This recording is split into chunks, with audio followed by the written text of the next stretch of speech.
الحمد لله رب العالمين والصلاة والسلام على من كان نبيا وآدم بين الماء والطين وعلى آله الطيبين الطاهرين وأصحابه المكرمين المعظمين بالهدى ودين الحق أرسلهم عباد. أعوذ بالله من الشيطان الرجيم. بسم الله الرحمن الرحيم.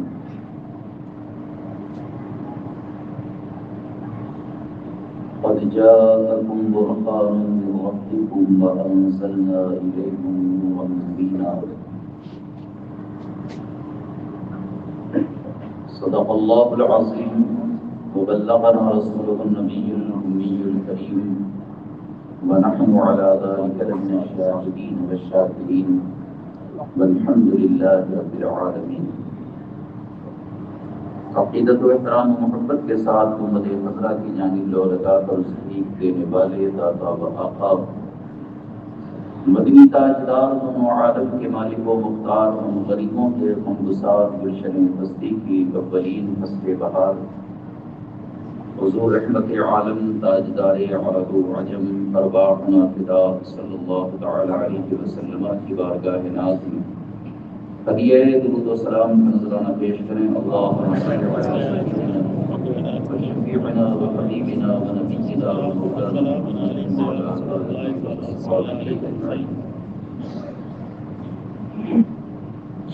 اللہ تبارک و تعالی قرآن پاک میں ارشاد فرما رہا ہے قد جاءکم برہان من ربکم،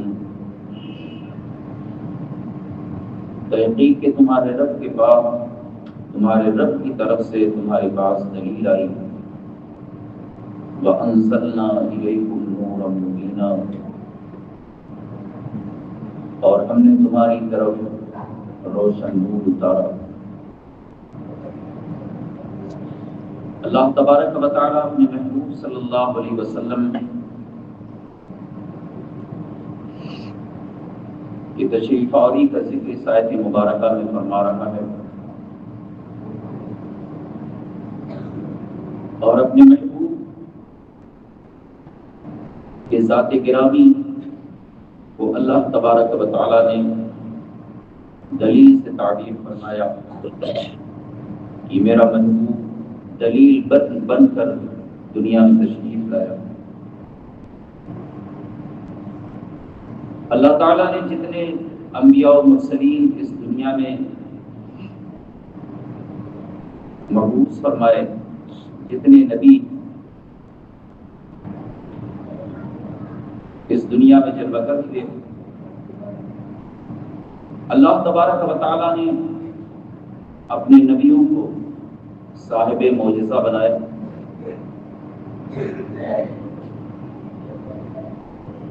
اور وہ معجزات لے کر اللہ کے بندوں کی رشد و ہدایت کے لیے تشریف لائے.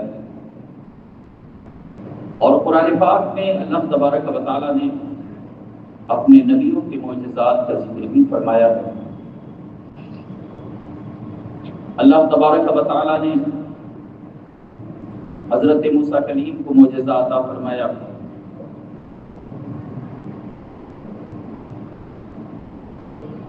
حضرت عیسیٰ علیہ السلام کو صاحب معجزہ بنایا. حضرت داؤد علیہ السلام صاحب معجزہ. حضرت صالح علیہ السلام صاحب معجزہ ہیں. اللہ تعالیٰ نے اپنے نبیوں کو معجزات دے کر اس دنیا میں بھیجا. اور جب وہ یہ فرماتے تھے کہ میں اللہ کا رسول ہوں، اللہ کا نبی ہوں، تو دنیا ان سے دلیل طلب کرتی تھی کہ اگر آپ اللہ کے رسول ہیں، اللہ کے نبی ہیں، تو آپ کے پاس کیا آپ کے نبوت و رسالت کی کوئی دلیل بھی ہے؟ تو اللہ کے نبی وہ دلیل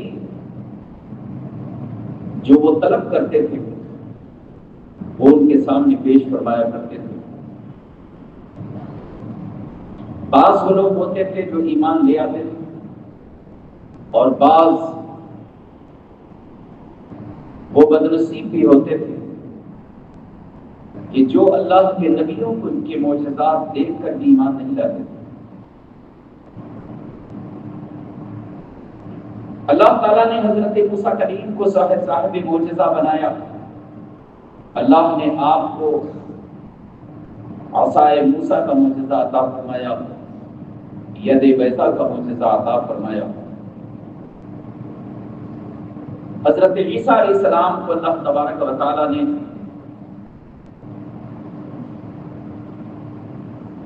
برس والے کو شفا دینا، مردے کو زندہ کرنا، ہوڑ والے کا شفا یاب ہو جانا، اندھے کا شفا پا جانا، یہ حضرت عیسیٰ علیہ السلام کی معجزات میں سے. اللہ تبارک و تعالیٰ نے اپنے نبیوں کو معجزہ عطا فرمایا. کسی نبی کو ایک معجزہ ملا، کسی کو 2 معجزہ ملا، کسی کو 3 معجزہ عطا کیا گیا، کسی کو 4 معجزہ عطا کیا گیا. لیکن اللہ نے جب اپنے محبوب کو اس دنیا میں بھیجا تو یہ نہیں فرمایا کہ اپنے محبوب کو میں نے معجزہ عطا کر کے بھیجا.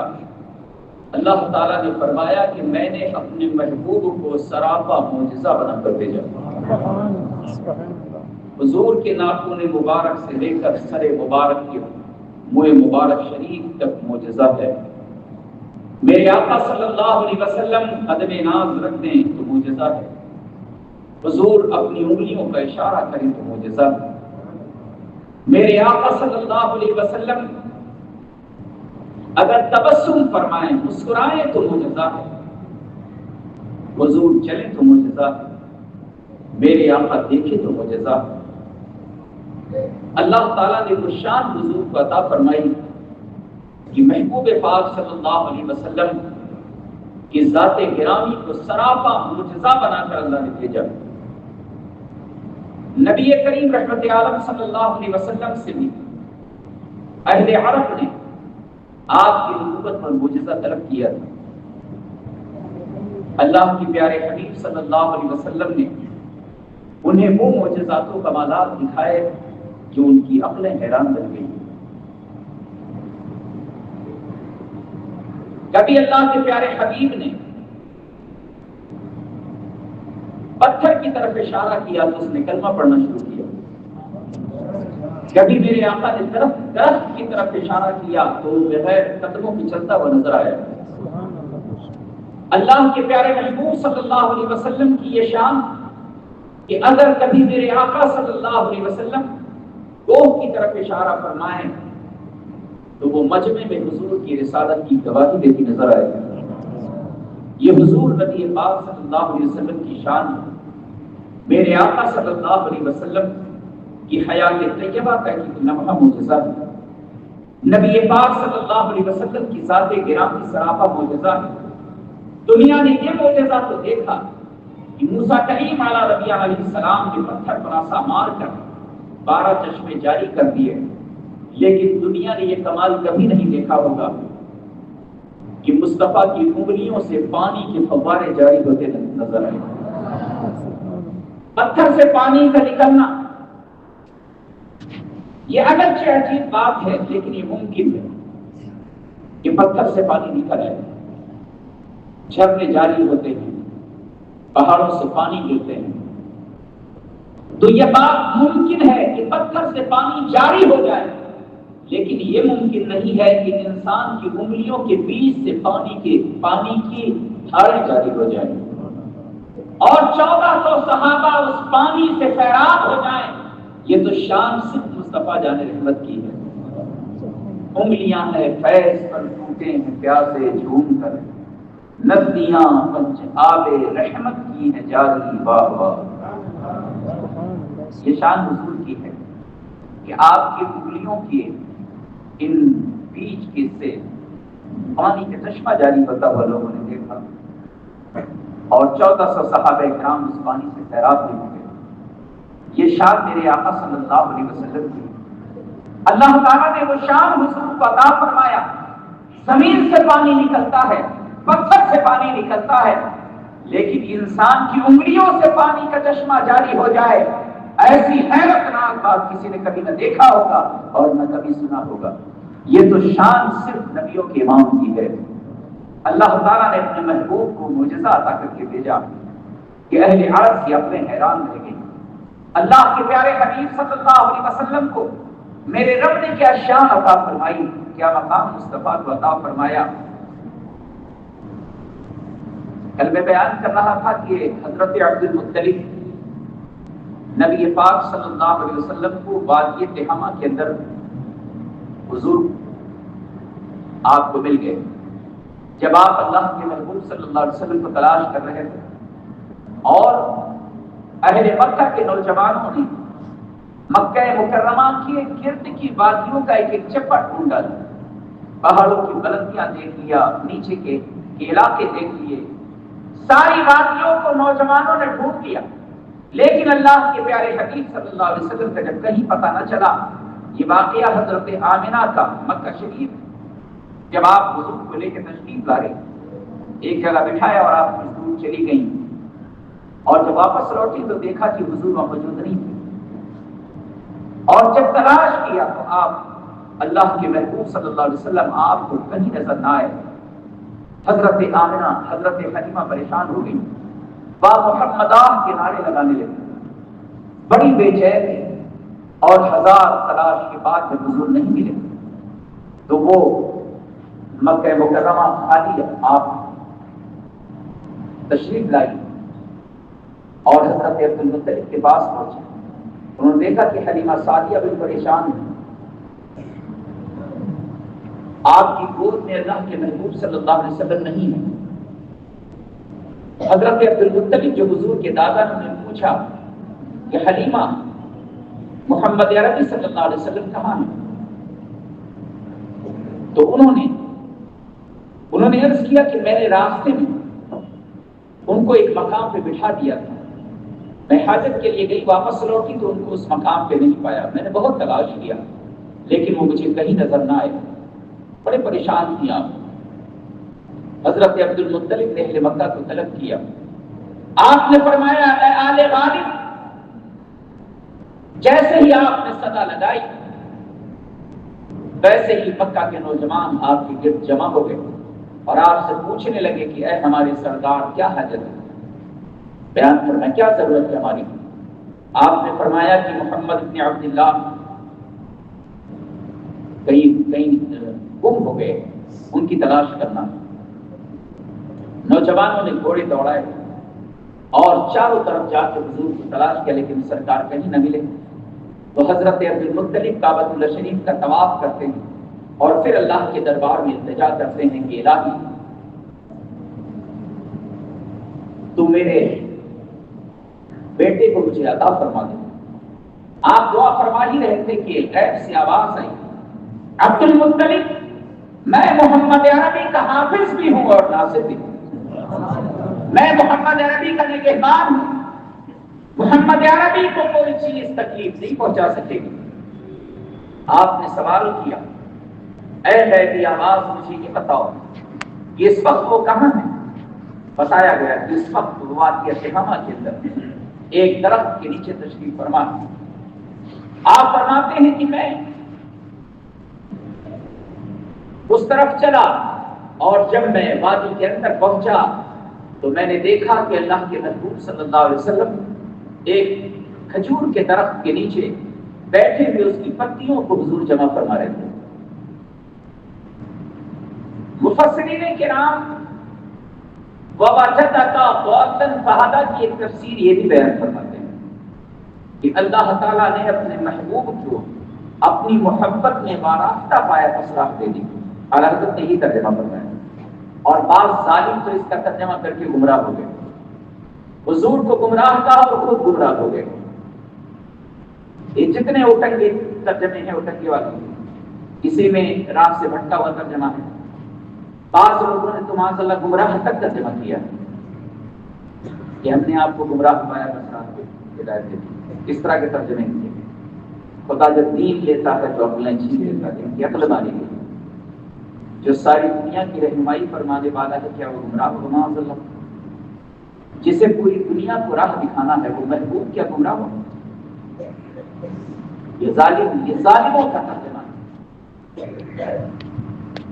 تو حضرت شیخ عبدالحق محدث سے دہلوی فرماتے ہیں کہ وَوَجَدَكَ ضَالًّا فَهَدَىٰ کی ایک تفسیر یہ بھی ہے کہ اللہ تبارک و تعالیٰ نے اپنے محبوب صلی اللہ علیہ وسلم کو اپنی محبت میں وابستہ پایا، بس حضور کو راہ دے دیا۔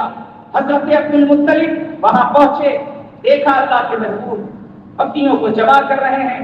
آپ نے جب انہیں دیکھا تو آپ سواری سے ہی آپ آواز دیتے ہیں، من انت یا غلام،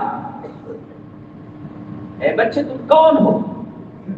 آپ نے فرمایا انا محمد بن عبداللہ بن عبد المطلب، میں محمد بن عبداللہ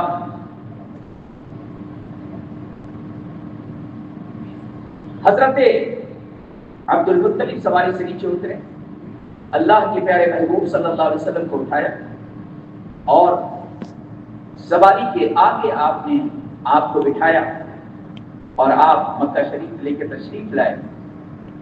جب آپ مکہ مکرمہ میں داخل ہوئے، تاج الشریعہ جو کرتے ہیں وہ عبرت حاصل کریں کہ کیا شان میرے آقا صلی اللہ علیہ وسلم کی ہے، کیا مقام مصطفیٰ ہے، اور کیا حضور کا عشق ہے ان کے اہل خانہ کے گھر میں۔ آپ کے دادا حضور سے کتنی محبت فرماتے ہیں، اس نے تو ایک مرغی بھی صدقہ نہیں کیا ہوگا۔ حضرت عبد المطلب جب حضور کو لے کے سواری کے آگے بٹھا کے مکہ شریف آئے تو حضرت شیخ عبدالحق محدث سے دہلوی فرماتے ہیں آپ نے بہت سارا سونا اللہ کی راہ میں خیرات کیا اور کئی اونٹ اللہ کی راہ میں خیرات کیا، اونٹ خیرات کیا، سونا خیرات کیا۔ یہ شان میرے آقا کی ہے۔ آپ فرماتے ہیں کہ یہ اہل محبت کی پہچان ہے کہ جب حضور کی ولادت باصحابت کا وقت آتا ہے، جب میرے آقا کے جنوری کا مہینہ آتا ہے، وہ مبارک تاریخ قریب آتی ہے تو اہل محبت اللہ کے بندوں پہ خیرات کرتے ہیں، حضور کی آمد پہ خرچ کرتے ہیں۔ کسی کے پاس کروڑوں بھرا ہے، میں نے دیکھا اگر میں یہ کوشش نہ کروں کہ کچھ لائٹ وائٹ لگ جائے تو شاید ایک لائٹ بھی نہیں لگے گی۔ اتنے بے غیرت لوگ ہیں۔ کوئی ایسا نہیں کہ جو اس وقت غربت ختم ہو گئی ہے، غریبی نہیں رہی، بہت کم لوگ، جہاں غریبی ہوگی ہر آدمی کماتا ہے، ہر ایک کے پاس پیسے، 1000 2000 ہر آدمی دے سکتا ہے۔ ابھی گلبرگہ شریف میں نے دیکھا تو میرا دل خوش ہو گیا دیکھ کے، ایسی روشنی کیا ہے کہ روشنی دیکھ کر دل آج خوش ہو جائے، آدمی دیکھ کر اس کا سینہ حضور کے عشق سے منور ہو جائے، ایسی روشنی کیا ہے۔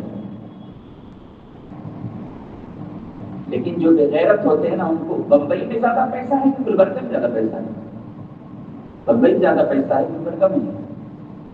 بمبئی تو پوری دنیا میں مشہور ہے تجارت کے معاملے میں، کاروبار کے معاملے میں، لیکن جیسے جیسے پیسہ ہوتا گیا ویسے ویسے مردہ ہوتے چلے گئے، مرتے چلے گئے۔ اسی لیے شاید اللہ تعالیٰ اپنی نعمتیں ان سے چھین لے رہا ہے، اور کہیں ایسا نہ ہو کہ چھلتے چھلتے پوری چلی جائے۔ تو اگر چاہیں گے تو کوئی گلی، کوئی جتنے بھی پورا علاقہ ہے، کوئی جگہ ایسی نہیں ہوتی جہاں روشنی نہیں ہوتی، لیکن کچھ نہیں کیا، انتظار کرتے رہے کہ مسجد میں خزانہ رکھا ہے، اس خزانے سے پورا علاقہ سجا دیا جائے گا۔ پتہ نہیں کون سا خزانہ دے دیا، تو دیکھو بورڈ کے اوپر لکھا ہے کتنا خزانہ جمع ہوتا ہے، کتنا پیسہ جمع ہوتا ہے، کتنا خرچ ہوتا ہے، کتنا کم پڑتا ہے، وہ بھی لکھا ہوا ہے، دیکھ لو۔ پہلے ہم نہیں لکھواتے، اب لکھانے لگے تو کیا اب بھی نہیں دکھائی پڑتا کیا؟ تو سارا کام کیا یہ مسجد سے ہی ہوگا کہ عوام کا بھی کچھ کام ہے؟ عوام نہیں کرے یہ کام، یہ کم نصیبی ہے کہ مصطفیٰ کی ولادت پر جہاں کم پیسہ ہے انہوں نے پورا علاقہ منعقد کر دیا، اور جہاں پیسہ ہی بھرا ہوا ہے مرنے لگے تو ابھی دیکھو علاج کے لیے لاکھوں چلا جائے گا۔ موت آئی، کسی دل پھیل ہونے لگا، کسی کلیجہ پھیل ہونے لگا، دیکھو کتنا پیسہ خرچ ہوتا ہے۔ تمہارے دل کلیجے بچے رہ جاتے اگر تم میرے آقا کی میراث پر اپنے علاقے کو روشن کر دیں، منور کر دیں. ہمارا کام تو کہنا ہے، لیکن انشاءاللہ یہ روشنی ہوتی رہے گی. اور اب تمہارے سہارے بھی نہیں رہیں گے کہ تمہارے سہارے کوئی روشنی کرنا. انشاءاللہ اس کے انتظام ہم پہلے سے کریں گے. بہت سارے تمہارے دل میں عقیدت نہیں، تم بے فیض لوگ، تم کو کچھ نہیں ملے گا. جو دوسرے باہر کے رہنے والے لوگ ہیں ان کی عقیدت اگر دیکھ لو تو تم خودکشی کر کے مر جاؤ گے. اتنی وہ محبت کرتے ہیں. اور اللہ نے انہیں فیض بھی عطا فرمایا. ارے سلسلہ تو وہی ہے. تاج الشریعہ کے بعد مفتی اعظم کے بعد اعلیٰ حضرت، تو سلسلہ تو وہی ہے کہ کوئی اور سلسلہ نہیں. حضور تاج الشریعہ نے جو عطا فرمایا، حضور تاج الشریعہ نے مجھے عطا کیا، مفتی عنان پارا نے بھی عطا فرمایا. مفتی عنان پارا کو بھی حضور مفتی اعظم سے حاصل ہوا، تاج الشریعہ کو بھی مفتی اعظم سے حاصل ہوا، مفتی اعظم کو اعلیٰ حضرت سے حاصل ہوا، ان کو ان کے پیر و مرشد سے حاصل ہوا. بے غیرت لوگوں سے سلسلہ تو وہی ہے، لیکن تمہاری جب نصیبی پھوٹی ہوئی ہے تو اس کے لیے کوئی کیا کر سکتا ہے. دنیا فیض حاصل کر رہی، کہاں سے لوگ، پتہ نہیں کہاں سے لوگ آتے ہیں چاہے. اور اگر میں ان کو اشارہ کر دوں تو تمہاری کوئی ضرورت نہیں پڑے گی، نہ مدرسے کے لیے نہ مسجد کے لیے. یہ تو میں چاہتا ہوں کہ تمہاری بستی محفوظ رہے، اور یہ مسجد کی برکت ہے. آج تمہارے پاس جو کچھ ہے اس مسجد کی برکت ہے. میں نے دیکھا، مجھے اتنی غیرت آئی جب میں گلبرگہ شریف گیا. وہاں میں نے ربیع الاول شریف کی جو روشنی دیکھی مجھے اتنی شرم آئی. میں نے کہا دیکھو بمبئی میں پیسے والے بھرے ہوئے، مال مال مال ہے، محلہ بن رہا ہے، 3 محلہ بن رہا ہے، 4 محلہ بنتے ہیں. جنگلی لوگ جائے ان پڑھ نماز دکان خرید رہے ہیں، پلاٹ لے رہے ہیں، مر جائے گا اسی کو لے کے دفن ہو جائے کے قبر میں. نہ تو تیرے ساتھ پلاٹ جائے گا نہ تیرے ساتھ محلہ جائے گا، یہ کچھ نہیں جائے گا. یہ سب یوپی بادشاہ ہے، ان کو اتنی بھی تمیز نہیں ہے کہ اس کو بولتے کیا. پھر بھی اللہ کا شکر نہیں ادا کرتے کہ ہم تو اس قابل ہی نہیں تھے، میرے رب نے مجھے عطا فرما دیا. اس کی راہ میں خرچ کریں، حضور کی آمد پر روشنی کریں. حضرت عبد المطلب نے بہت سارا سونا خیرات کیا. حضرت حلیمہ سعدیہ فرماتی ہے کہ مجھے بہت سارا انعام و اکرام حضرت عبد المطلب نے دیا. اونٹ بھی خیرات کیا. جب حضور کو پایا تو حضرت عبد المطلب مسرور ہو گئے. یمن کا ایک شخص تھا، بیمار ہو گیا، بڑا مشہور تھا اور کاہن بھی تھا، خبریں بھی دیا کرتا تھا. سیف نام تھا اس کا. وہ جب بیمار ہوا تو مکہ کے جو سردار تھے وہ سارے سردار جمع ہو کر اس کو دیکھنے کے لیے گئے. اس میں حضرت عبد المطلب بھی تھے. جب اس کو دیکھنے کے لیے گئے تو حضرت عبد المطلب کو اس نے مخاطب کر کے کہا کہ عبد المطلب تمہاری نسل میں نبیوں کا امام جلوہ گر ہوگا. حضور کی تشریف آوری ہو چکی تھی، میرے آقا جلوہ گر ہو چکے. عبد المطلب تمہاری نسل میں نبیوں کا امام جلوہ گر ہوگا. کاہنوں کو پتا تھا، جادوگروں کو معلوم تھا، سب کو یہ معلوم تھا کہ نبیوں کے امام جلوہ گر ہو چکے ہیں، تشریف لا چکے ہیں. آپ فرماتے ہیں کہ مکہ مکرمہ میں کئی ساتوں سے قحط پڑا ہوا ہے، بارش نہیں ہو رہی تھی. لوگ میرے پاس آئے اور مجھ سے کہا کہ آپ کعبۃ اللہ شریف کے متولی ہیں، ہمیں آپ سے بڑی امید ہے، آپ کی دعائیں مستجاب بھی ہوتی ہیں. سالوں سے قحط پڑ گیا، ہر طرف خشکی ہی خشکی نظر آتی ہے، ہریالی کا نام نہیں ہے. آپ دعا فرما دیں. حضرت عبد المطلب نے اللہ کے محبوب کو اپنے کندھے پہ بٹھایا. حضور کو کندھے پہ بٹھایا، سرکار حضور کو اپنے کندھے پہ بٹھایا، باہر تشریف لائے اور حضرت عبد المطلب نے اللہ کے دربار میں دعا فرمائی.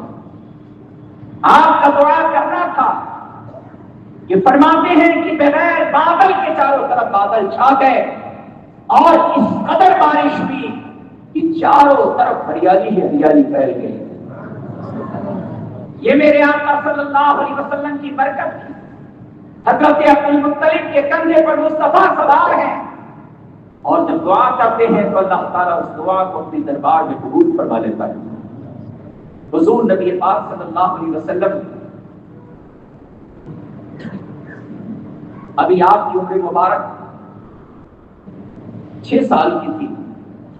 آپ کی والدہ ماجدہ ولادت سے پہلے ہی حضور کے والد گرامی کا وصال ہو گئے، اور جب آپ 6 سال کی عمر مبارک ہوئی تو آپ کی والدہ آپ کے والد کے ننھال بنو نجار جو مدینہ طیبہ میں ایک قبیلہ ہے، اس قبیلے کے اندر آپ کے والد کا ننھال تھا.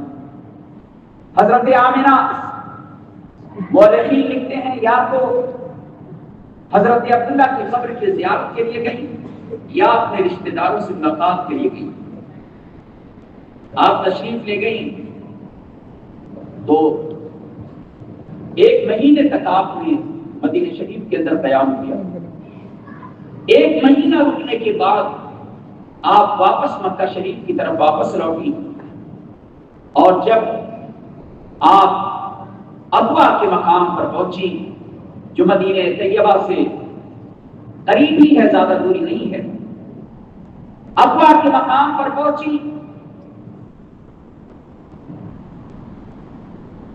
تو اسما بنت جرح بیان کرتی ہیں کہ اللہ کے پیارے محبوب صلی اللہ علیہ وسلم اپنی والدہ ماجدہ کے سرانے کی طرف حضور بیٹھے ہوئے تھے، سر کی طرف، اور آپ کے ساتھ آپ کی جو باندھی تھی حضرت ام ایمن یہ بھی ساتھ میں تھی. اللہ کے پیارے محبوب صلی اللہ علیہ وسلم اپنی والدہ ماجدہ کے سرانے بیٹھے ہوئے تھے کہ آپ کی والدہ ماجدہ حضرت آمنہ کا 6 سال کی عمر مبارک میں ابوا کے مقام پر آپ کا وصال ہو گیا.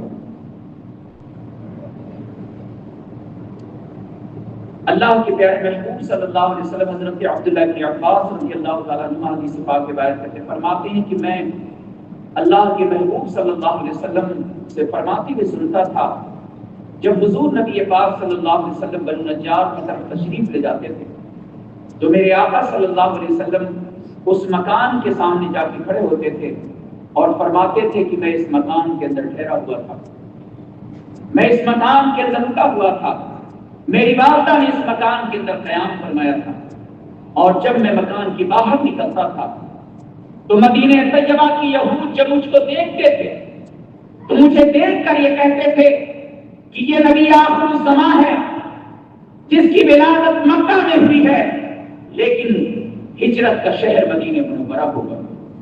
اللہ کے محبوب فرماتے ہیں کہ ان کی باتیں آج تک مجھے یاد ہیں. جو یہود مدینہ طیبہ میں مجھے دیکھ کر جب وہ راستے سے چلتے ہوئے مکان کے سامنے سے گزرتے تھے اور مجھے دیکھتے تھے تو دیکھ کر کہتے تھے کہ اس کے اندر نبی آخر الزمان کی علامتیں موجود ہیں، یہ نبی آخر الزمان ہے، ان قریب یہ مکہ مکرمہ سے ہجرت کرے گا اور مدینہ منورہ تشریف لائے.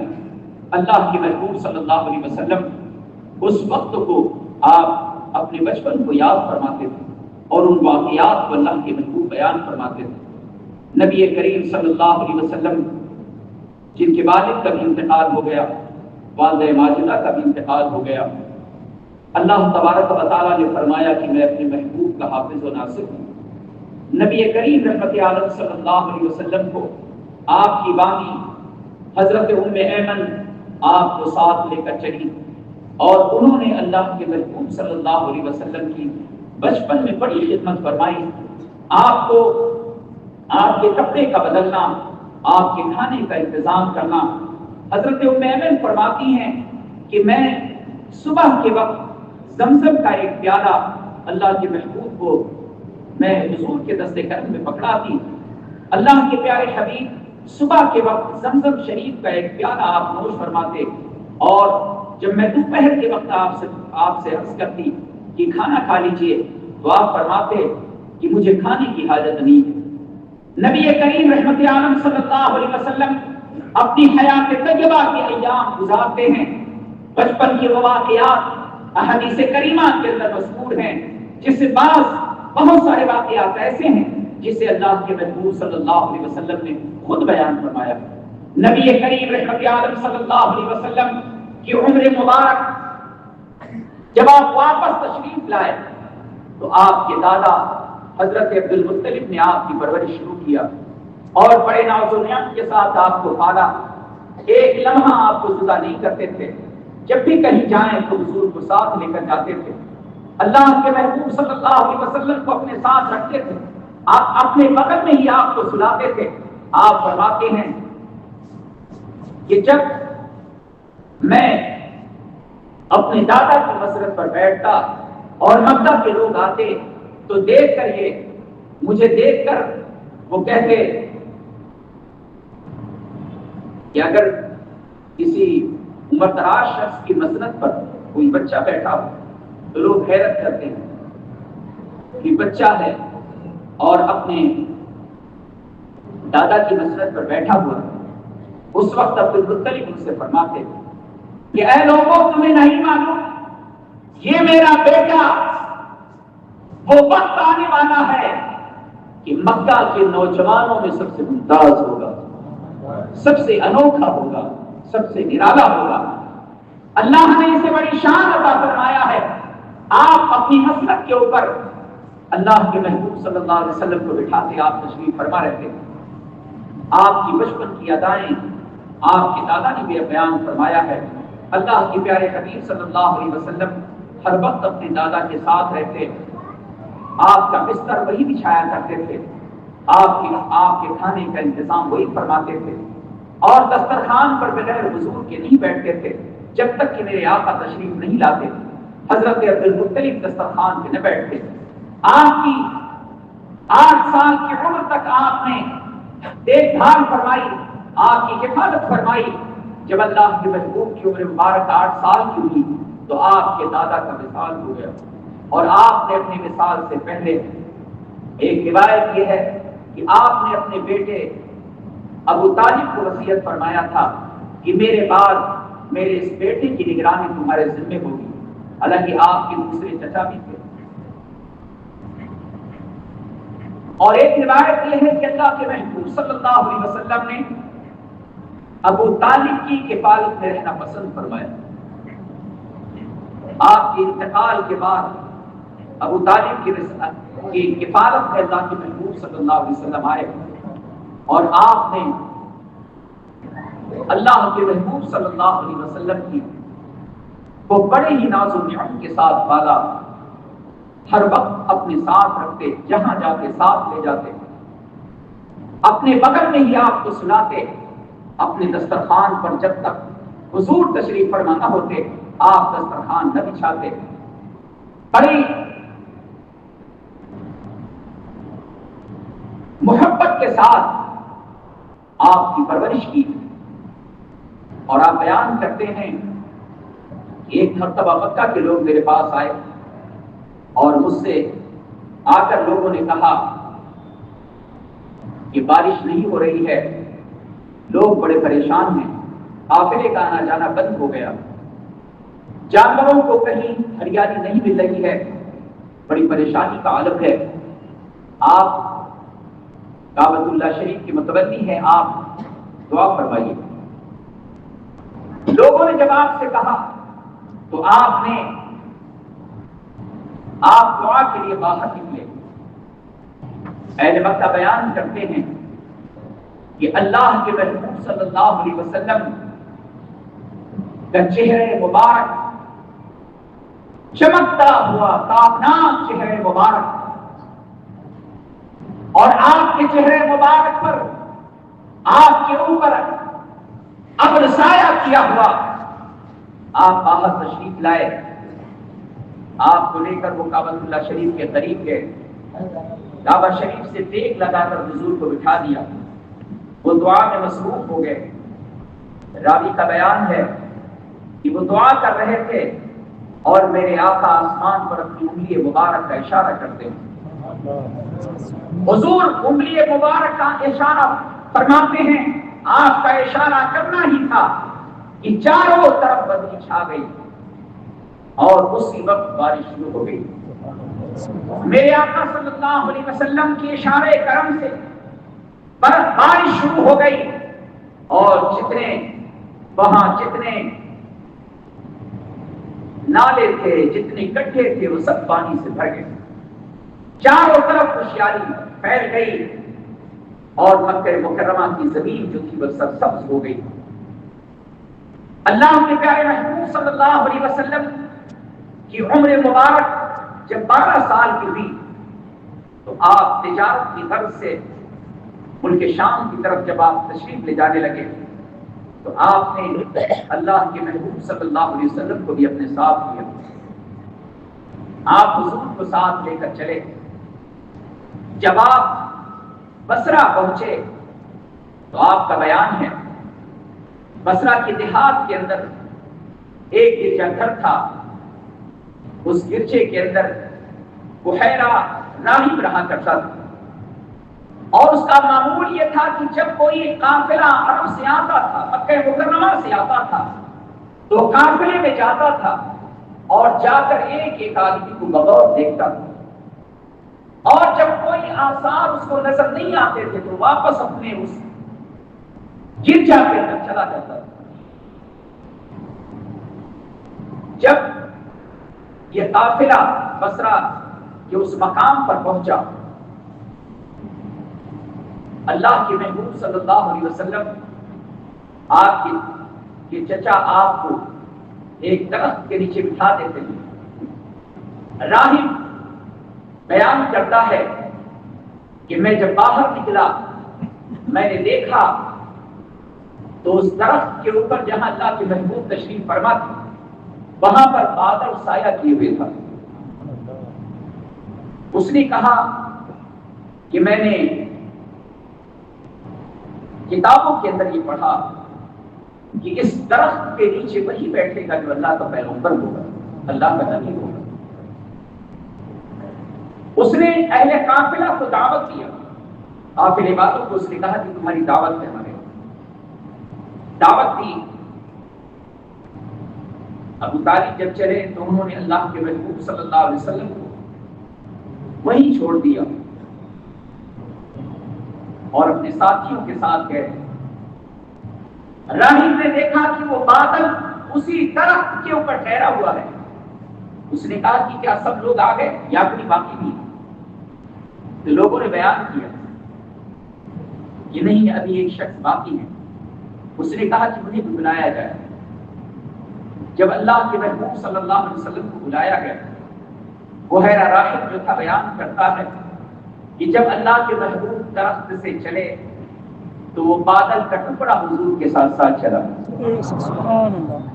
میرے آقا کے اوپر سایہ کیا ہوا آگے آگے چلا، اور بحیرہ راہب بیان کرتا ہے کہ جب ہم بلندی کی طرف حضور کو لے کر چڑھنے لگے تو پتھروں سے آواز آنے لگی، الصلاۃ والسلام علیک یا رسول اللہ۔ سلام کی آواز آنے لگی۔ بحیرہ راہب محدثین کرام بیان فرماتے ہیں کہ اعلان نبوت سے پہلے ہی اس نے کلمہ پڑھ لیا تھا، ایمان لے آیا تھا اسی وقت۔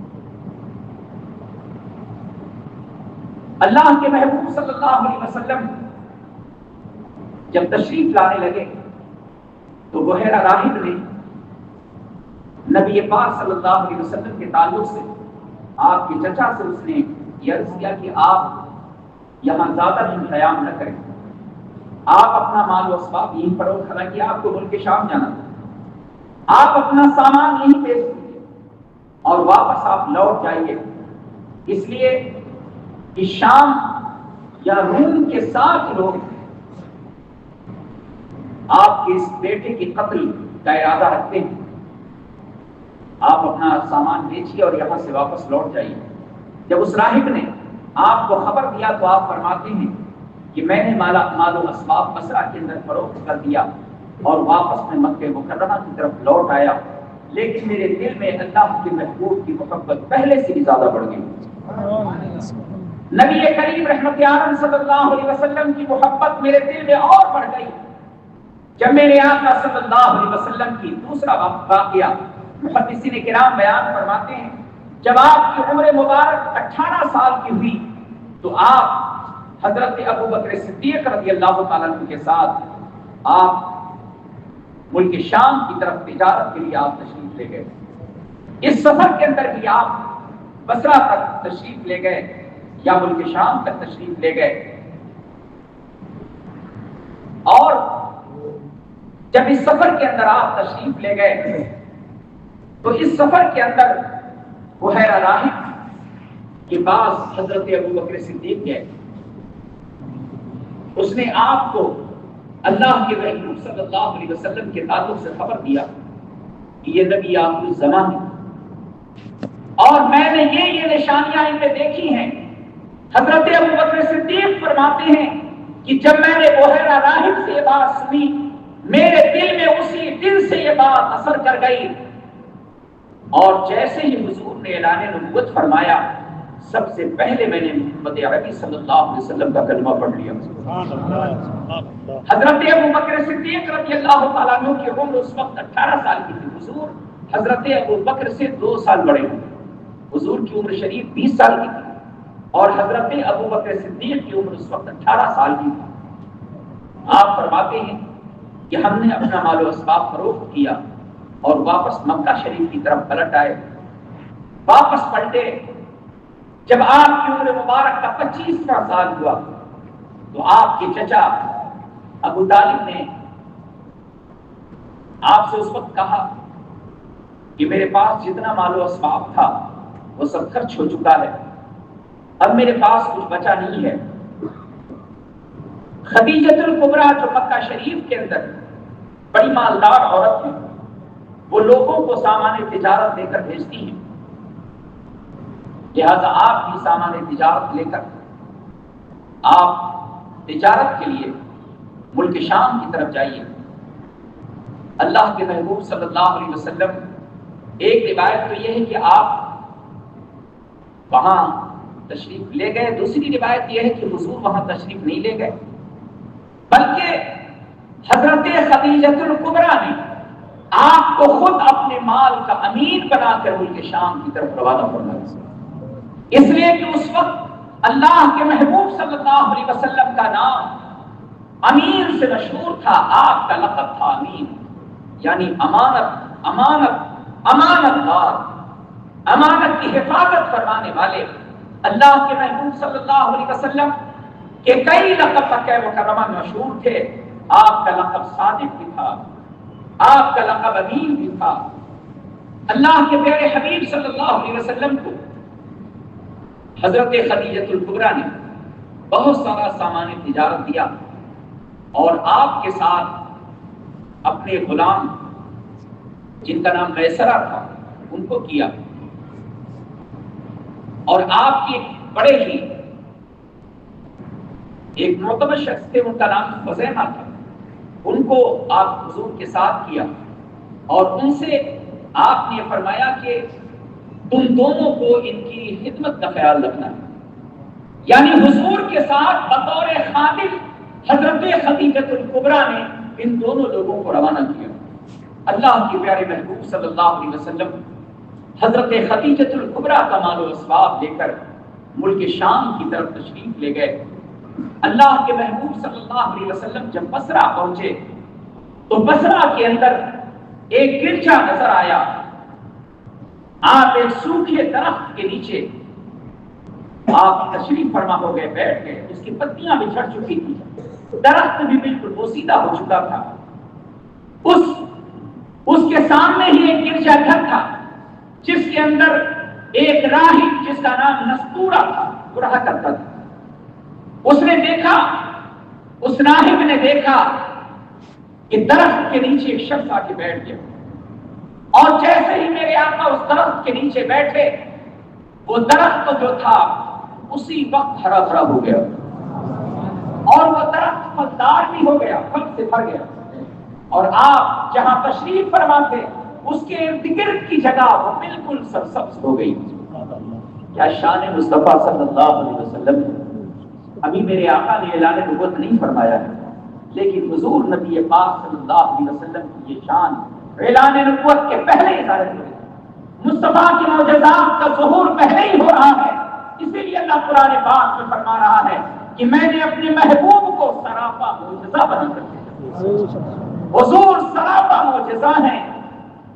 اے لوگو، تمہارے رب کی طرف سے تمہارے پاس دلیل آئی اور میں نے تمہاری طرف روشن نور اتارا. میرے آقا صلی اللہ علیہ وسلم دلیل بھی ہیں اور روشن نور بھی ہے. اللہ تعالیٰ نے اپنے حبیب صلی اللہ علیہ وسلم کو وہ شان عطا فرمائی. نستورہ راہب نے جب دیکھا گرجے سے باہر نکلا, قریب آیا اور قریب آ کر اس نے آپ حضور سے اس نے کلام کیا اور کہنے لگا کہ تمہیں قسم ہے لات العزیٰ کی. جب اس نے یہ بات کہی تو میرے آقا نے فرمایا دور ہو جاؤ. اللہ کے محبوب صلی اللہ علیہ وسلم نے اسے بڑے سخت الفاظ فرمائے اور آپ نے فرمایا کہ کسی عرب کی بھی ہمت نہیں ہے کہ مجھے لات العزیٰ کی قسم دے, دور ہو جا. آپ نے اس نے کہا کہ آپ کا نام کیا ہے؟ اللہ کے محبوب صلی اللہ علیہ وسلم اس کے بعد وہ کہنے لگا کہ مجھے قسم ہے اس کتاب کی جو اللہ نے حضرت عیسیٰ علیہ السلام پہ نازل فرمائی. میں نے کتاب کے اندر یہ پڑھا کہ اس درخت کے نیچے وہ شخص بیٹھے گا جو اللہ کا پیغمبر ہوگا, اللہ کا نبی ہوگا. میں نے آپ کی نشانیاں دیکھ لیا ہے, آپ اللہ کے پیغمبر ہیں, آپ اللہ کے نبی ہیں.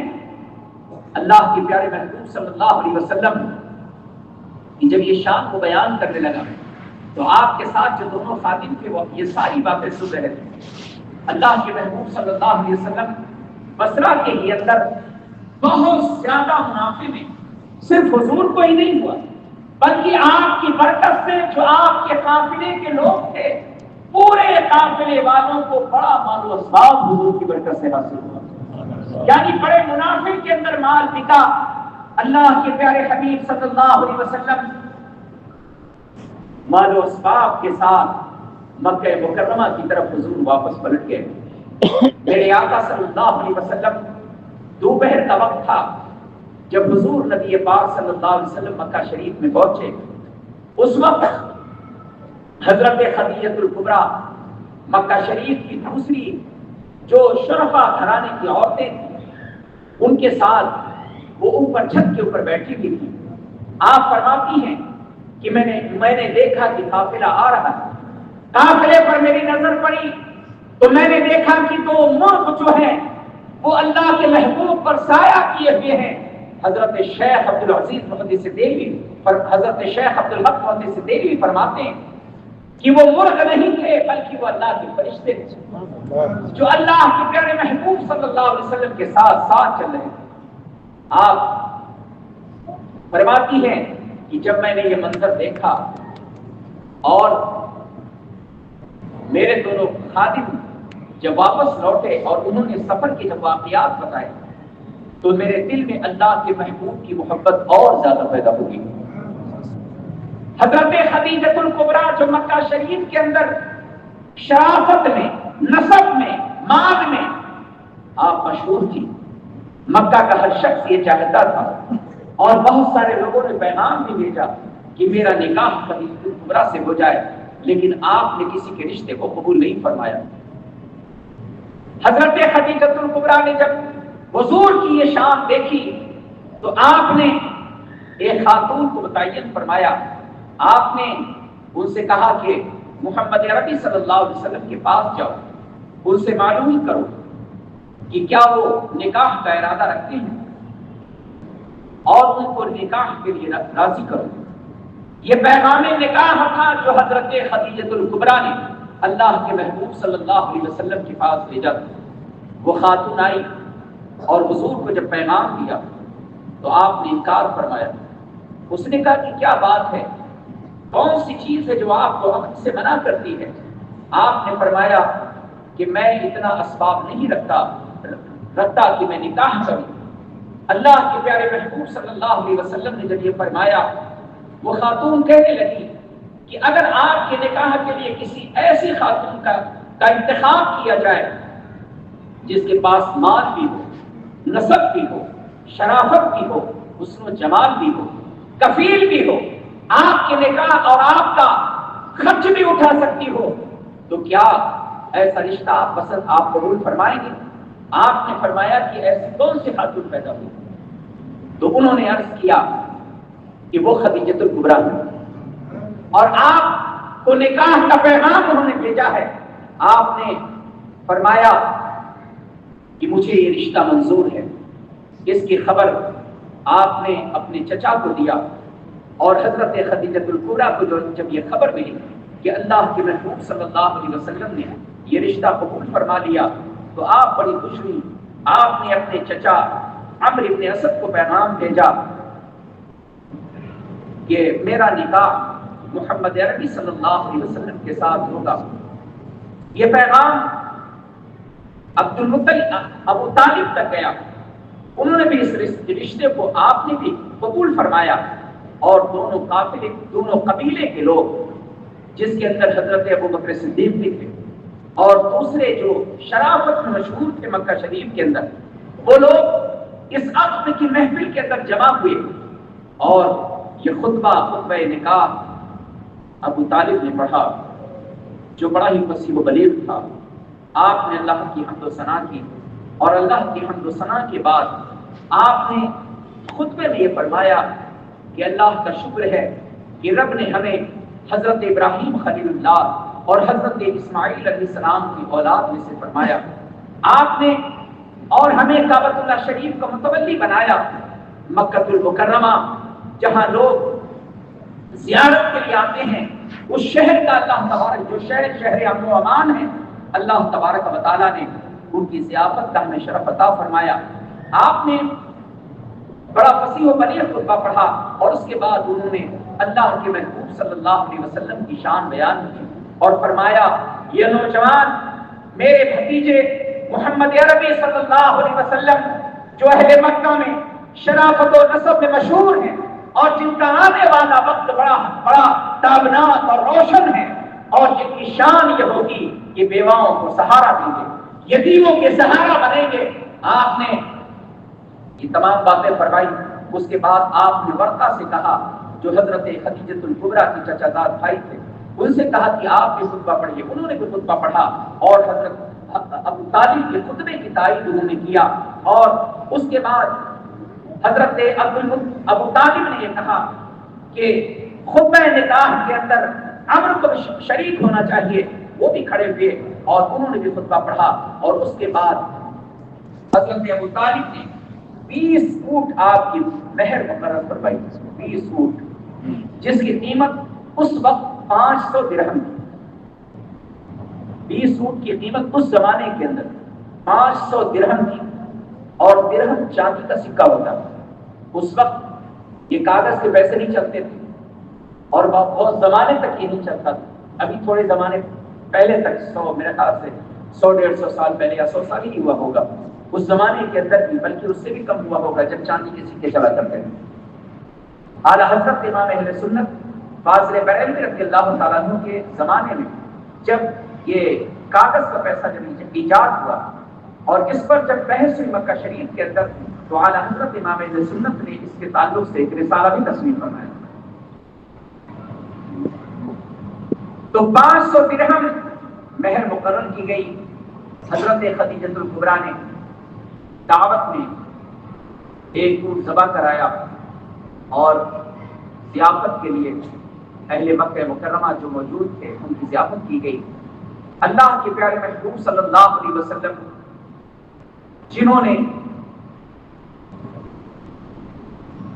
حضرت خدیجۃ الکبریٰ رضی اللہ تعالیٰ عنہ کے ساتھ اپنی زندگی کے ایام گزارے، اور جنہوں نے حضور نبی پاک صلی اللہ علیہ وسلم کی محبت کا حق ادا کر دیا، اور اپنا مال حضور کے قدموں پر جنہوں نے قربان کر دیا، اور ہر وقت جو میرے آقا صلی اللہ علیہ وسلم کا ساتھ دیتی رہی، اور اللہ کے پیارے حبیب صلی اللہ علیہ وسلم پر ایمان بھی لانے والی ہیں، اور میرے آقا صلی اللہ علیہ وسلم جب نماز ادا فرماتے تو وہ بھی حضور کے ساتھ نماز بھی ادا فرماتی تھی۔ اللہ تعالیٰ نے بڑی شان حضرت خدیجۃ الکبریٰ کو عطا فرمایا۔ نبی کریم رحمت عالم صلی اللہ علیہ وسلم نے جن سے بے پناہ محبت فرمائی، اللہ تبارک و تعالیٰ ان پر اپنی رحمت نازل فرمائے۔ میرے آقا صلی اللہ علیہ وسلم جن کے بچپن پیدائش سے لے کر آپ کی مبارک جوانی تک کے واقعات، جب عمر مبارک 25 سال کی ہوئی، یہ پورے ایام حضور کے معجزات سے بھرے ہوئے ہیں، آپ کی شان و عظمت کی گواہی دیتے ہوئے وہ واقعات نظر آتے ہیں جو آپ کی حیات طیبہ میں ظاہر ہوئے۔ اللہ تبارک و تعالیٰ نے اپنے پیارے حبیب صلی اللہ علیہ وسلم کو یہ شان و عظمت عطا فرمایا جس محبوب کی آمد پر، نبی پاک صلی اللہ علیہ وسلم کی تشریف آوری پر اہل مکہ مکرمہ حضور نبی پاک صلی اللہ علیہ وسلم کی آمد پر اپنے غیروں نے بھی اپنا مال و اسباب حضور کی آمد پر قربان کیا، اور جنہوں نے حضور کی آمد پر اپنا مال و اسباب قربان کیا، اللہ تبارک و تعالیٰ نے، حالانکہ وہ بے ایمان ہیں، اس کے باوجود اللہ نے ان کے عذاب میں تخفیف فرما دیا، اس لیے کہ حضور کی آمد پر انہوں نے خرچ کیا، اپنا مال مصطفیٰ کی آمد پر قربان کیا۔ ہم تو ایمان والے ہیں، یہ ساری برکتیں اور بہاریں تو ایمان والوں کے لیے ہیں۔ یہ صدقہ مصطفیٰ جان رحمت کا ہے، یہ ٹوپی حضور کا صدقہ ہے، یہ پگڑی مصطفیٰ کا صدقہ ہے، یہ داڑھی مصطفیٰ کا صدقہ ہے، یہ قرآن نبی کا صدقہ ہے، یہ مسجد نبی کا صدقہ ہے، یہ زندگی نبی کا صدقہ ہے، یہ ساری بہاریں مصطفیٰ کے طفیل ہیں، لیکن حرام میں خرچ کرنے کے لیے لاکھوں اڑا دیا۔ اتنے لوگوں کو پیسہ حرام نہیں جاتا جو اللہ کی راہ میں نہیں خرچ کرتا، اس کی اولاد جو شیطان پیدا ہوتی ہے۔ کچھ لڑکے کہتے بھی ہیں، ابا جمع کرو دیکھو میں کیا کرتا ہوں، تو مرے گا تیرے مرتے ہی یہ سارا میں اڑا کے ختم کر دوں گا۔ وہی کچھ لڑکے تو بولتے بھی ہیں کہ تیرے مرنے کی دیر ہے، تو مرا نہیں کہ یہ سارا اڑایا میں نے۔ ہاں، جس سے بزرگوں کی صحبت حاصل ہو جائے، اسی لیے کہتے ہیں اپنے اولاد کو صالحین کے پاس لے جاؤ، اپنی اولاد کو جو نمازی لڑکے ہوں ان کی صحبت میں رکھو، متقیوں کی صحبت میں رکھو، پرہیزگاروں کی صحبت میں رکھو، تاکہ تمہارے لڑکے صالح بنے، نیک بنے۔ اور جب وہ لڑکے 12 سال کا، 14 سال کا، 15 سال کا جو چرس پی رہا ہے، کیوں پی رہا ہے؟ اس لیے کہ تم نے ان کو اچھی صحبت میں نہیں بٹھایا، ان کو اللہ کے گھر میں نہیں لائے، مسجد میں نہیں لے کے آئے، تو شیطان بنے گا، وہ بدکار بنے گا، وہ شرابی بنے گا، چرسی بنے گا۔ اور اگر وہ اللہ کے گھر میں آئے گا، حضور کی میلاد شریف کی محفل میں شریک ہوگا، تو وہ صالحین میں سے ہوگا انشاءاللہ، وہ نیکوں میں سے ہوگا۔ صحبت صالحون صالح، نیکوں کی صحبت مجھے نیک کر دے گا، اس لیے نیکوں کی صحبت میں ہو۔ میلاد شریف کی محفل پر اپنا مال خرچ کرو، دبا کے رکھے رہ گئے۔ کسی نے اگر کروڑوں میں سے اگر کسی نے 10,000 دے دیا، سمجھتا ہے کہ میں نے پوری دنیا دے دیا۔ دیکھو وہ بمبئی سے اتنا دور ہے، گلی گلی، علاقہ محلہ محلہ، گلبرگہ شریف کی گلی گلی روشن، ایسی روشنی کہ ایمان والے دیکھیں تو ان کی روح خوش ہو جائے۔ اور ایک تمہارے یہاں ایک لائٹ ایسٹ میں لگی ہے، ایک ویسٹ میں لگی ہے، اس میں بھی بڑے خوش ہیں کہ ہمارے یہاں بہت لائٹ لگی، تو تیرے لیے لگی ہوگی، وہاں جا کے دیکھ لے کیسی لائٹ ہوتی اور کیسی روشنی کیا جاتا ہے۔ مال رکھو، مر جاؤ، دنیا سے چلے جاؤ، پتہ نہیں دوبارہ تم کو یہ توفیق حاصل ہوگی یا نہ ہو کہ دنیا ہی سے رخصت ہو جاؤ، کہ حضور کے نام پر تمہارا کوئی مال خرچ ہو جائے، یا اللہ کے محبوب کے نام پر روشنی کرو۔ حضور کو تمہاری روشنی کی حاجت نہیں ہے، مصطفیٰ تو تمام عالم کے لیے نور ہے۔ وما ارسلناک الا رحمۃ للعالمین، قرآن فرما رہا ہے میں نے نہیں بھیجا مگر اپنے محبوب کو تمام عالم کے لیے بنا کے بھیجا۔ حضور ہر عالم کی رحمت ہے، ان کے نور کی ہی روشنی ہے جو یہ اجالا ہے۔ یہ چاند مصطفیٰ کے نور کا صدقہ ہے، یہ ستارے مصطفیٰ کے نور کا صدقہ ہے، یہ سورج مصطفیٰ کے نور کا صدقہ ہے، یہ تمام بہاریں مصطفیٰ کے قدموں کے طفیل ہیں۔ کچھ نہیں کیا، بیٹھ کے رو کیا، اب تو 12 شریف ہو گئی، اب کیا اب تو تم رو، اپنا منہ پیٹو، کہیں اگر اچھی لائٹ دکھائی پڑے نا تو اس کو دیکھ اپنا منہ پیٹا کرو کہ افسوس ہم نے نہیں کیا۔ اتنی بڑی بستی کے اندر یہ اتنی دور کا علاقہ نہیں روشن کر سکتے، وہیں سے شروع ہوا یہیں ختم ہو گیا، اتنی بھی روشنی نہیں ہو پائی۔ اور باتیں ان کی سن لو، دل سے بڑا امیر دنیا میں کوئی نہیں، ہم سے زیادہ مالی کسی کے پاس نہیں، سب سے بڑے امیر ہم ہیں، پورا پٹھان باڑی سنجے نگر سب ہمارے ابا کا ہے، بات تو اتنی بڑی بڑی، کام کچھ بھی نہیں۔ ابھی میں اگر چندے کی لسٹ بنا دوں بتا دوں تو اتنا بھی نہیں جمع ہوا ہے کہ وہ لائٹ کا پیسہ دے دیا جائے. پھر تم یہ کہتے ہو کہ ہم رسول اللہ سے بڑی محبت کرتے ہیں. انشاءاللہ آنے والا مثال ہوگا. اللہ نے اگر زندگی دی اور زندگی تو میرے رب کے اختیار میں ہے، کون کب رہے گا کب جائے گا یہ تو میرے رب کو ہی خبر ہے. اللہ نے اگر زندگی دی تو انشاءاللہ کوئی چندہ دے یا نہ دے یہ علاقہ پورا ہر طرف انشاءاللہ روشنی ہی روشنی نظر آئے گی. منحوسوں کسی کی ضرورت نہیں رہے گی. جو بہت پیسے والے بنتے ہیں نا، پیسہ کلیجے سے لگا کے مر جائیں ہم قبر میں چلے جائیں، ان کا بھی نہیں چاہیے، ان کی بھی ضرورت نہیں پڑے گی انشاءاللہ. جو بہت امیر بنتے ہیں، جو بہت امیری دکھاتے ہیں، اور کل جلوس نکلے گا تو جو گلا پھاڑ پھاڑ کے موت آ جائے گی جن کو، ان کی بھی ضرورت نہیں ہے. اتنی محبت کرنے والے لوگ ہیں. اللہ کا شکر ہے یہ تاج الشریعہ کی خصوصی دعا ہے، ان کا خصوصی کرم ہے یہ کہ حضرت نے جو دعائیں فرمائی ایسی دعائیں مستجاب ہیں تاج الشریعہ کی کہ میرے رب کا یہ فضل ہے کہ جس علاقے میں جائیں اللہ تعالیٰ کوئی نہ کوئی دین کا کام ضرور لے دیتا ہے. مسجد نہ ہو تو مسجد بن جاتی ہے، مدرسہ نہ ہو تو مدرسہ بن جاتا ہے. نہ جانے کتنے لوگ جو بے سہارا ہوتے ہیں اللہ تعالیٰ ان کی غیر سے صاف پیدا فرما دیتا ہے. اتنے اہل محبت ہے تو اس میں کسی کی حاجت ہی کیا ہے.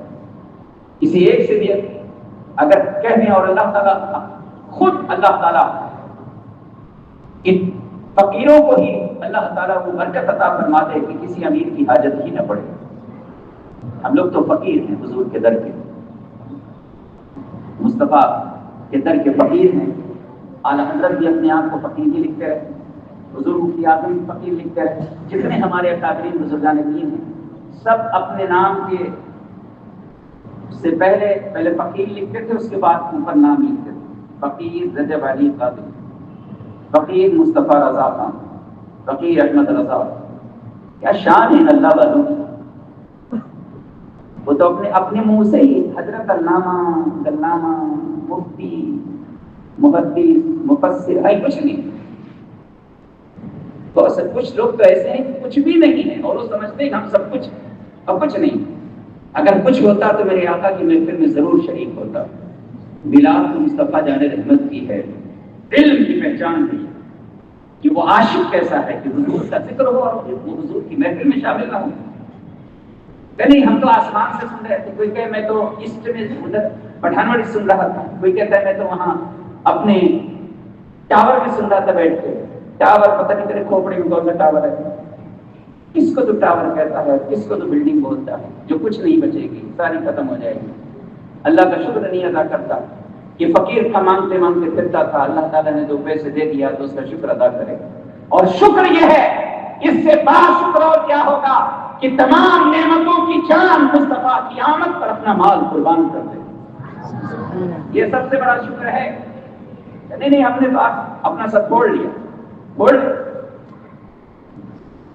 تو کل جلوس عید میلاد النبی ہے، یہ تو اپنے نصیب کی بات ہے. میرا رب جسے چاہے عطا فرما دے. یہ حضور کا عشق سب کو حاصل نہیں ہوتا. میرا رب جسے چاہے عطا فرما دیتا. قریب رہ کے کوئی ابو جہل ہوتا ہے اور دور رہ کر کوئی ویسے قرنی ہوتا ہے.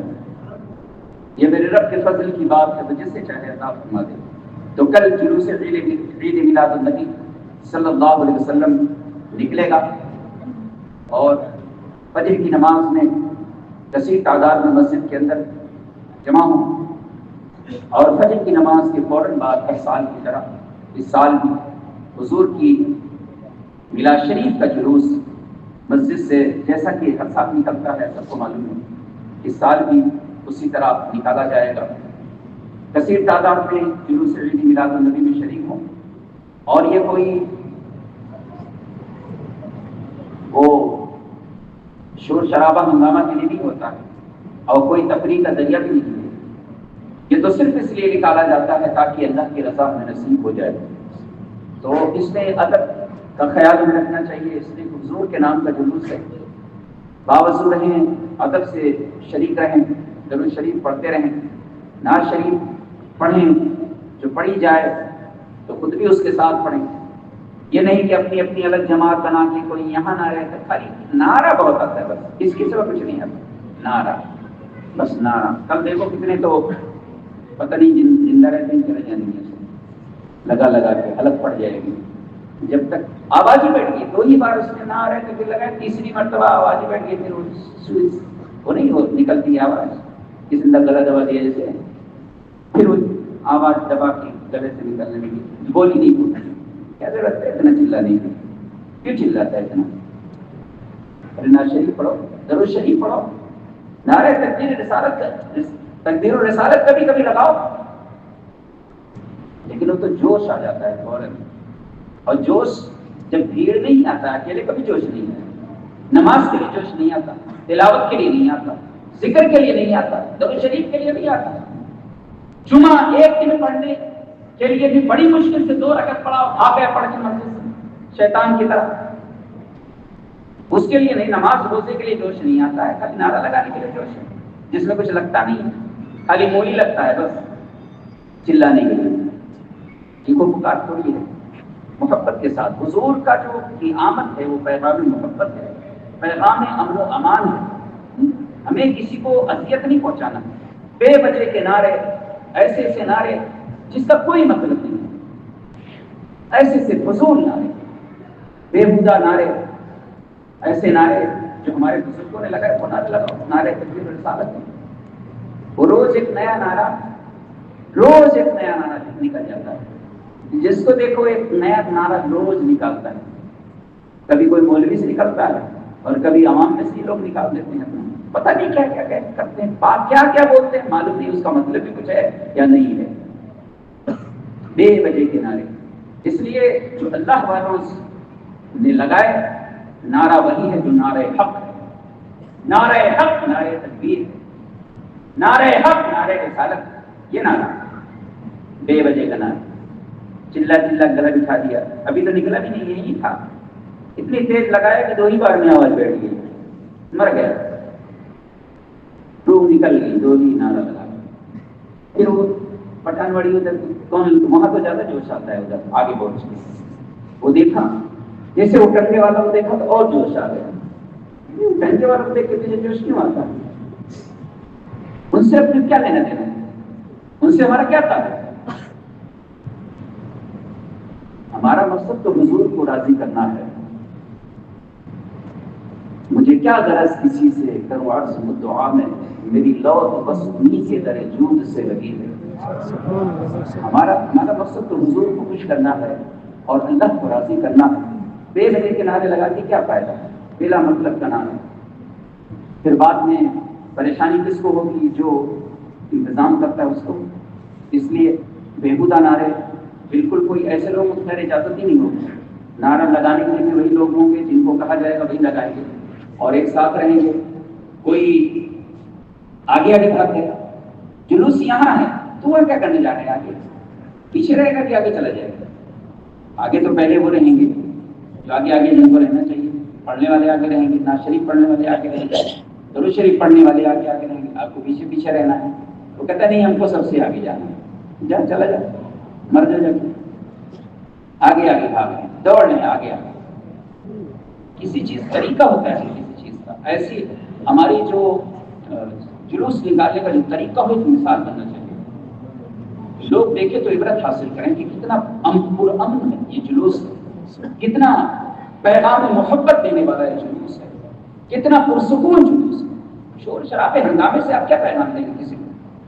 اس لیے محبت نعت شریف میں، صلاۃ و سلام میں، نعرہ تکبیر رسالت میں ہے، وہ بھی کبھی کبھی، زیادہ تو ہمیں درود شریف ہی پڑھنا چاہیے، اس لیے کہ وہ حضور کی میلاد شریف کے لیے جلوس نکالیں، اور میرے آقا صلی اللہ علیہ وسلم کی میلاد مبارک پر سب سے محبوب اگر کوئی عمل ہے تو مصطفیٰ پر درود پڑھنا، درود و سلام پیش کرنا، تو کثرت سے تو ہمیں درود شریف پڑھنا ہے، پڑھتے رہیں، بہت سارے لوگ بیچارے ادب سے اپنا ہاتھ باندھے بھی اور حضور پہ درود شریف پڑھتے ہوئے جا رہے ہیں، ایک پیغام بھی ہے دنیا کو کہ جو حضور کے عاشق ہوتے ہیں ان کی زندگی کا انداز نہیں ہوتا ہے، ادھر چکمگا رہا ہے، ادھر بھاگ رہا ہے، ادھر بھاگ رہا ہے، یہاں جا کے لڑ گیا، کہیں کھمبے سے جا کے لڑ گیا، کہیں گاڑی میں جا کے لڑ گیا، تو بے ہوتا ہے حرکتیں کیا ہے؟ محبت سے چلو، ادب کے ساتھ جاؤ. کسی کو تکلیف پہنچانا یا کسی مذہب کو تکلیف پہنچانا، کسی قوم کو اذیت پہنچانا، یہ کوئی جلوس کا مطلب تو نہیں. جلوس کا مطلب اللہ اور اس کے محبوب کو راضی کرنا ہے. تو کل کا جو جلوس ہوگا وہ پرسکون جلوس ہوگا. اور یہ جلوس جتنے جلوس بمبئی میں نکلتے ہیں انشاءاللہ ایک دن وہ آئے گا کہ تمام جلوس کے لیے یہ جلوس عید میلاد النبی مثال بن جائے. آج بھی مثال ہے. تو وہ مثال کیسے بنے گا جب اس کے اندر خرافات نہیں ہوگا. وہ جلوس نکال کے لائے. وہ کہہ رہا تھا کہ ہم دنیا کو بڑا اچھا پیغام دینے والے ہیں، مسجد کی چھت ہل رہی تھی اوپر، یہ پیغام دے رہا تھا. وہ ڈی جے لے کے آیا. ڈی جے نہیں ہوتا، وہ ڈی جے بولتے ہیں نا اس کو، ڈھم ڈھم ڈھم ڈھم جو بجتا ہے بڑی تیز، کلیجہ ہل جائے، لوگوں کا دل پھٹ جائے سن کے، مسجد کی دیوار مینار ہل جائے. بے شرم بے غیرت، تم کو شرم نہیں آتی. اور یہ بے شرم بے غیرت یہاں ہی رہتے ہیں، کہیں دوسری جگہ کی بھی نہیں. کچھ یہاں ہے اور کچھ ان پڑھ گنوار ادھر وہ آتے ہیں نگر سے، ادھر پتہ نہیں کون سا نگر ہے، ادھر سے آتے ہیں. اور تم جلوس میں لے کے جائیں گے پھر کہیں گے ہم بہت اچھا دنیا کو پیغام دینے کے لیے نکلے ہیں، اور تم جلوس میں لے کے جا رہے ہیں. یہ اچھا پیغام لے کے جا رہا ہے. اس لیے یہ جلوس میرے آقا کا اور آفات سے بالکل پاک ہوگا. اس میں کوئی عورتوں کا دخل نہیں ہوگا. صرف مرد اس جلوس میں ہوں گے، مرد ہی جائیں گے. وہی جلوس عید میلاد النبی میں شریک ہوں گے. اس میں بچے بھی ہوتے ہیں، ان کا خیال بھی کریں. اس لیے ہجوم زیادہ ہوتا ہے تو کوئی ضروری نہیں کہ آپ کا بچہ ہے اسی کا خیال رکھنا ہے. جتنے بھی جو بھی بچے ہیں ان کا، جو نوجوان ہیں بچوں کا خیال رکھنا ہے. اس لیے کہ بچوں کے اندر یہاں کے بوڑھے جوان دونوں سے زیادہ جوش ہے. انہوں نے اپنا کام پہلے ہی کر لیا. ان کا جلوس ایک دن نکل گیا ہے، ابھی دوسرا ہوگا کل. وہ اپنی محبت انہوں نے پہلے دکھا دیا. تو یہ عشق مصطفیٰ صلی اللہ علیہ وسلم کی پہچان ہے، علامت ہے. اور یہ جذبہ بچوں کے اندر ہونا چاہیے. تو بچے بھی اس میں ہوں گے. یہ نہیں کہ ان کو دھکا مار کے گرا کے خدا کے چلا جائے. بےہودہ حرکت ہے جو آج نوجوانوں کے اندر ہے. یہ بات بالکل ہمارے اندر نہیں ہونا چاہیے. اور یہ جلوس عید میلاد النبی کا مقصد نہیں. اس لیے بچوں کا خاص کر خیال رکھیں. جو نوجوان ہیں وہ بچوں کا خیال رکھیں. اور ان کو چاہے کسی کے بھی بچے ہوں، آپ ان کو اگر دیکھیں تو ان کی حفاظت کریں. کیونکہ چھوٹے جو ہوتے ہیں نا، چھوٹے رہتے ہیں، ایک تو بیچ میں پنجے میں چلے جائیں، گھس جاتے ہیں. ان کو جانے میں بھی زیادہ جگہ نہیں لگتی. ابھی جیسے نیاز نہیں ہوتا، ان کو آنے جانے کہاں کوئی دیکھتا ہی نہیں، کہاں سے ادھر ادھر سے گھس کے آ گیا، کھڑا ہو گیا. تو بچوں کا خاص خیال رکھیں اس جلوس کے اندر. اور میں نے جتنی باتیں کہی ہیں، بےہودہ نعرے کوئی بھی نہیں لگائے گا. اس سے بدنامی ہوتی ہے. اور یہ کر کے آپ کو کچھ کسی کا بگاڑ بھی نہیں پائیں گے. ہاں، اگر آپ اچھی طرح سے جلوس عید میلاد النبی میں شریک ہوں گے اور آپ محبت کا درس دیں گے تو انشاءاللہ اس سے دنیا عبرت حاصل کرے گی کہ قوم مسلم امن و امان والی قوم ہے، محبت کا پیغام دینے والی قوم ہے. اور ہماری تو پہچان ہی ہے. اس لیے جلوس عید میلاد النبی میں آپ محبت کے ساتھ شریک ہوں اور کثیر تعداد میں شریک ہوں.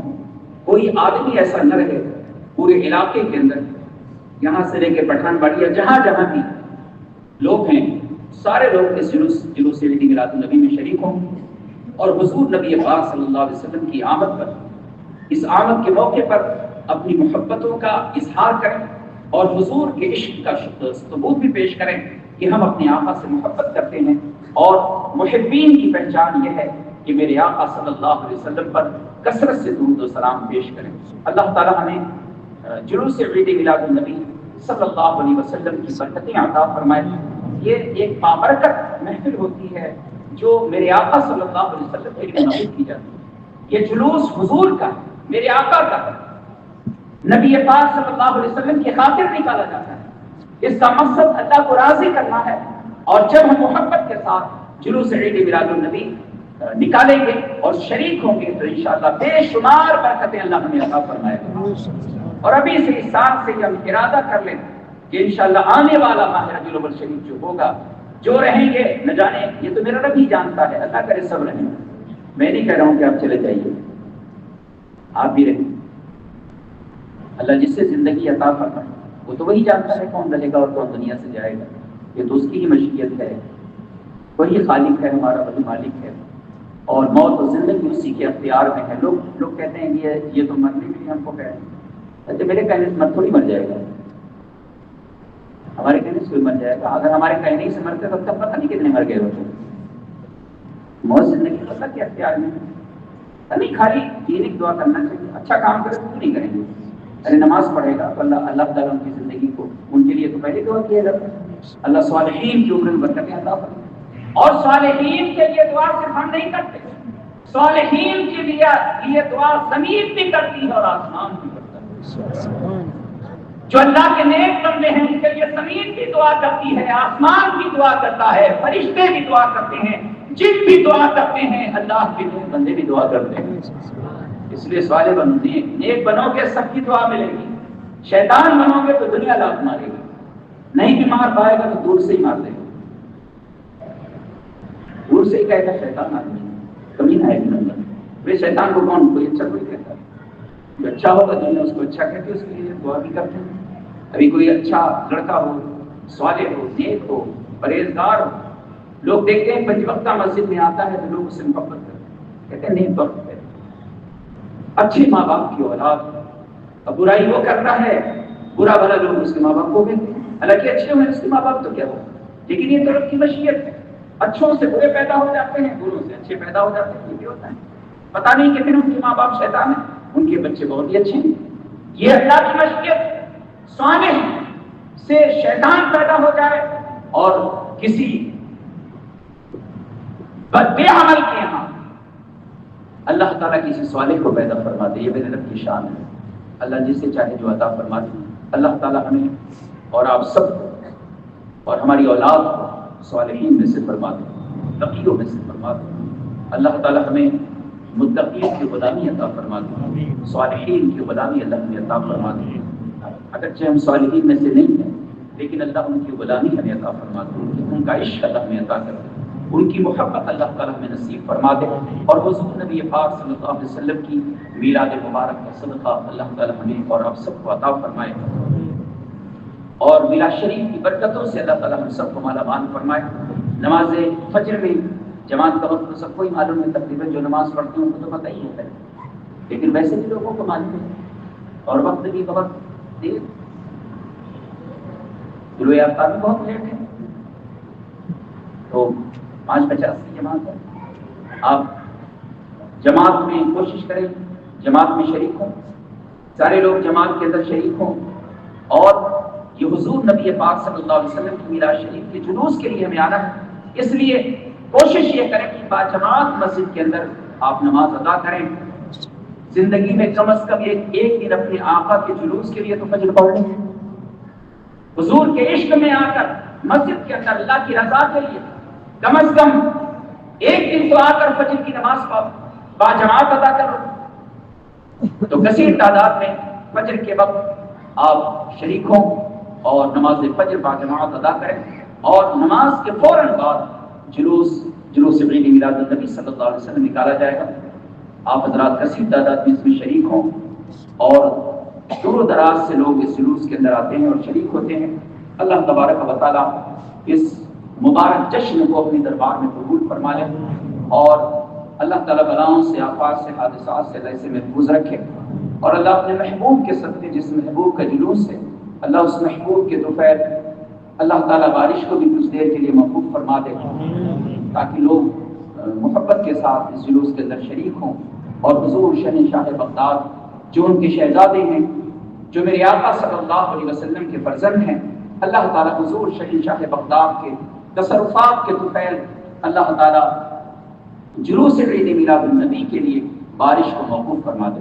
اللہ تعالیٰ ہمیں اور آپ سب کو حضور کی آمد پاک کی برکتیں عطا فرمائے، اور جو ایک سلسلہ عید میلاد النبی صلی اللہ علیہ وسلم کی مجلس مبارک کا چلا، شب عید میلاد النبی سے، یعنی پہلی تاریخ کی، جو عید میلاد النبی کی پہلی تاریخ جو شروعات کی ماہ مبارک کی، اس شب سے لے کر آج تک اللہ کے محبوب کی ولادت با سعادت اور انبیاء علیہ السلام کا ذکر آپ نے سنا ہے. اللہ تعالیٰ ہمیں پوری زندگی مصطفیٰ کی میلاد بیان کرنے کی سعادت عطا فرمائے. ہمارا تو ہر جلسہ ہی مصطفیٰ کی میلاد کے لیے ہوتا ہے، ہماری ہر محفل حضور کی میلاد شریف کے لیے ہوتی ہے. تو انشاءاللہ یہ سلسلہ یوں ہی جاری رہے گا یوں ہی ان کا چرچا رہے گا. بڑے خواب ہو جائیں جب جانے والے، حضور کا ذکر اور حضور کا میلاد شریف ایسے ہی ہوتا رہے گا.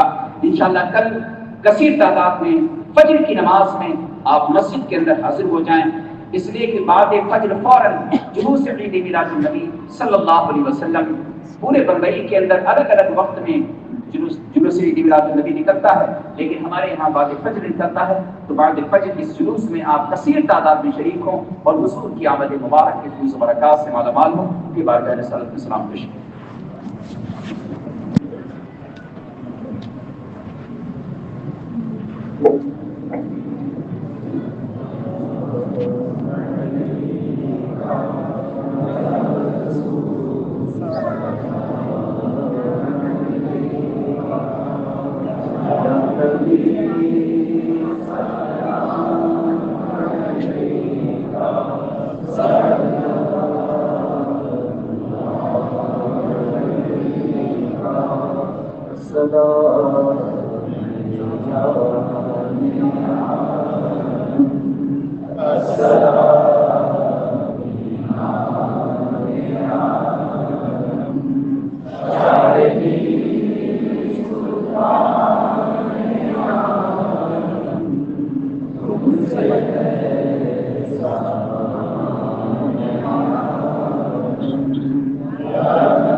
الصلاة والسلام عليك يا نبي الله، الصلاة والسلام عليك يا نور من نور الله، وعلى آلك وأصحابك يا سيدي يا رسول الله.